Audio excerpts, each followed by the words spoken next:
Opo, yung denial lang po, dun sa letter, dinideny ni VP na meron siyang threats na ginawa against the President, the House Speaker, and the First Lady. Will be recommendation on our end. We have to have consultative meetings, and then it's not even final on our part kasi they can only take our word as advice lang po on how to go about it. But given our oversight functions and power of the purse, I think that's where the committee is headed now. They took a distinct direction in which may capacity po talaga yung Congress, which is to legislate laws. And doon po nagagaling yung House Bill, I forget, it's 11192. Yeah, yun po. And siguro, in the next scheduled hearing, baka ito rin muna yung i-prioritize namin. Papatawag namin yung mga signatories nitong joint circular, and then we will consult them kung ano ba sa tingin nila ang necessary. Dahil since sila yung gumawa nito, so siyempre, mas maganda naman na makonsulto rin sila out of respect dito sa mga ahensya at mga departamento. Last question will be from Chino Gaston of GMA. Morning, sir. Totally unrelated. Sa confidential funds. Morning. Sir, there was a resolution filed by the Macabaya Bloc early this morning urging the government to ask the President for clemency para kay Mary Jane Veloso. Will it find support sa mga congressman?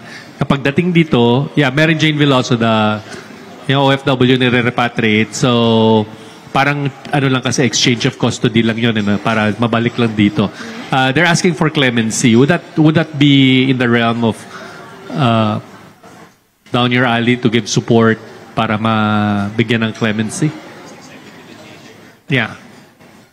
Clemency kasi, sir, is granted by the President, diba? So, yes. Yeah. So, may nag-file na resolution lang. From my understanding, it's to ask the government to grant the clemency when she's effectively repatriated. Initially po, first and foremost, yung clemency is an executive act. So, understandably, I don't think a lot of congressmen would be willing to meddle po into that. But given that this is a high-profile case, it really would depend. First and foremost, though, just to clarify po, what's going to happen is there are positive developments that Mary Jane Veloso will be repatriated. That means we're done with the worst case, which was the death penalty po. Since wala naman pong death penalty, we can have a sigh of relief na she will not be she will not suffer the capital punishment.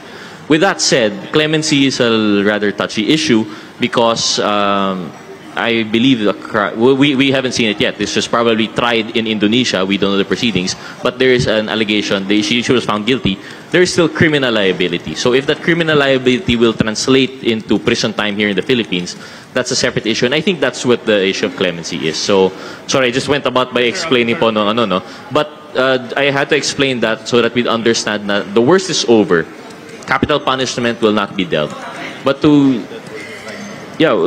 she's going to be back home where she'll be tried by our laws, by Filipino judges, by the Filipino people.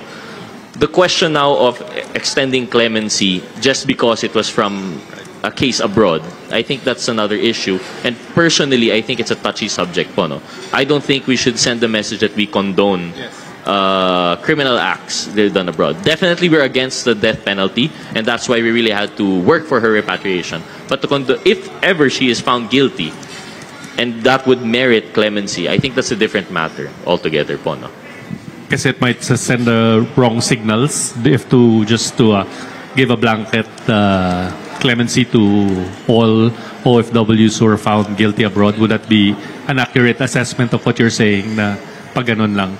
In my own personal capacity, this representation po, I think that's what I'm trying to say. However, I have to see the resolution pa po, I'm not sure if there are other meritorious arguments for clemency. Maybe I could see one thing possibly is that she has already served her time. That might be one aspect to it. So we have to see first and foremost if she will be considered guilty under our laws, and second, if the time she served abroad would be sufficient to cover that. If that is the case po, if that is where the resolution is coming from, then I could see siguro po more support coming from this House. Sir, may pahabol si Vivian. Sorry sir, 2 questions na lang kasi follow up lang dun sa question ni Earl kanina. Dun daw sa letter ni VP submitted to the NBI, she denied making threats against President Ferdinand Marcos Jr., First Lady Liza Marcos, and House Speaker Martin Romuald. Hello, can you hear me po? Opo, yung denial lang po, dun sa letter, dinideny ni VP na meron siyang threats na ginawa against the President, the House Speaker, and the First Lady. Yun po yung first question. And then second question on kay Kong Gutierrez. You mentioned earlier yung timeline that provides for the impeachment naman, yung 10 days. But actually, the House rules state that if a verified complaint for impeachment by a member of the House or by any citizen upon a resolution or endorsement by any member thereof shall be filed with the Office of the Secretary General and immediately referred to the Speaker, and then the Speaker shall now have 10 days to put it in the order of business. So, yun. Your comments po. Denial ni VP Sara and then yung immediate transmission dapat. Well, siyempre, that is part of her defense. So, alam naman natin sa law, denial is the weakest defense. Diba? So, anyway, siyempre, hindi ko rin naman alam kung ano pa yung ibang mga nilagay po niya dyan. But siguro, lahat naman po tayo napanood natin yung kanyang statement na mga sinabi. So, that is for the NBI to determine kung ano yung appreciation nila dun sa statement na sinabi at saka dun sa sagot ni VP Sara. On the second question po, then I guess, be that as it may, I don't think it changes po the answer to the previous question. We still have not heard of the fact of whether it was transmitted to the Office Speaker. And it still doesn't change po, no? As far as the members are concerned, the way that we would see that, at least aside from yung 1/3 filing po, no, if we're talking about the current filing for the 2, the next step that would be tangible for us to understand that it's moving is yung referral to the Justice Committee. So it would still have that 10-day notice to act, the 10-day period to act on. So I think yun po yung basis na the congressman would say, wala pa pong nangyayari kasi wala pa po kaming nakikita. But yung ask for the internal po with the immediate transmittal of the Office of the Secretary General to the Office of the Speaker, I think that would be best answered by the Office of the Secretary General.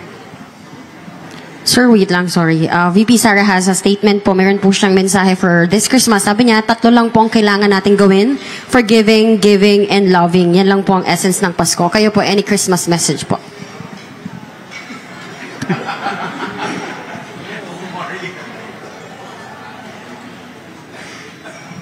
On my part po, siguro next week, may trabaho pa kami till next week. Hindi ko pa na-feel yung Christmas. So by then, I'll probably be ready with a statement for you.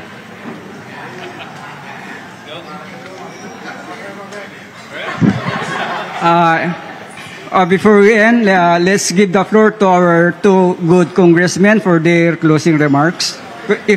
Wala na. Wala na daw po. Maraming salamat.